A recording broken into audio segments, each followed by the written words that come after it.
Savoir gérer ses finances s'avère être une compétence importante pour les entrepreneurs. Est-ce que vous pouvez partager quelques astuces pour les aider à mieux les gérer? Alors oui, clairement, ce n'est plus un secret pour personne. L'entrepreneuriat aujourd'hui, quand on dit qu'on a du succès, l'entrepreneuriat se résume d'un côté à 50% gagner de l'argent et 50% savoir gérer cet argent. Donc aujourd'hui, quelqu'un qui entreprend et qui a du mal à gérer ses finances aura du mal à grandir, quoi. Ça veut dire qu'on va travailler continuellement et ne pas voir l'argent rentrer. Parce que finalement, c'est ce qui reste qui fait de nous, qui fait grandir, c'est ça qui rend riche. Si tout ce qui rentre ressort, c'est qu'on a un sérieux problème. Et en question de gestion financière, ce qu'il faut savoir, c'est que ça ne concerne pas spécialement les entrepreneurs. C'est-à-dire que c'est vraiment une question globale qui concerne toute la population, qu'on soit entrepreneur ou pas. Déjà, en Afrique, nous, on a cette particularité de n'avoir pas reçu d'éducation financière. Donc, on se lance déjà dans les affaires avec ce manque-là, avec cette limite-là.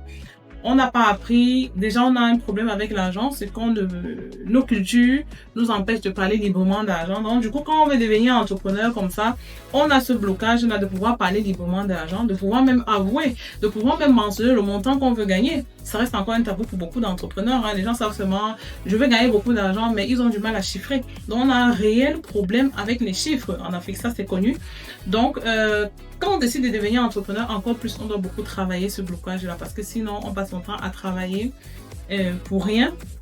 Alors déjà, ce qu'il faut savoir, c'est que les difficultés qu'on peut avoir avec les finances au quotidien viennent du fait que ça veut dire que l'argent qu'on a eu, on se retrouve à court. Ça veut dire qu'on n'arrive plus à payer ses factures, on n'arrive plus à relancer sa production, on n'arrive plus à payer son personnel, on n'arrive plus à gérer sa propre famille, payer la pension de ses enfants, je sais pas moi, payer son propre loyer. Donc voilà comme ça des signaux qui montrent clairement au quotidien que là, j'ai un problème de finances. Bon, maintenant, qu'est-ce qui a engendré cela? Ok, donc aujourd'hui, c'est vrai qu'on entend beaucoup parler d'épargne. Ok, quand on regarde sur les médias, sur les réseaux sociaux, on parle beaucoup d'épargne. On encourage les gens à épargner, penser à garder de l'argent.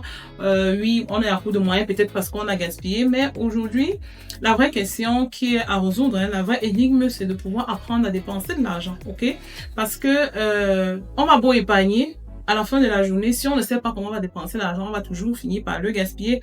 Donc oui, l'épargne, c'est bien, mais savoir dépenser l'argent, c'est encore mieux. Et considérer l'épargne comme une dépense, en fait.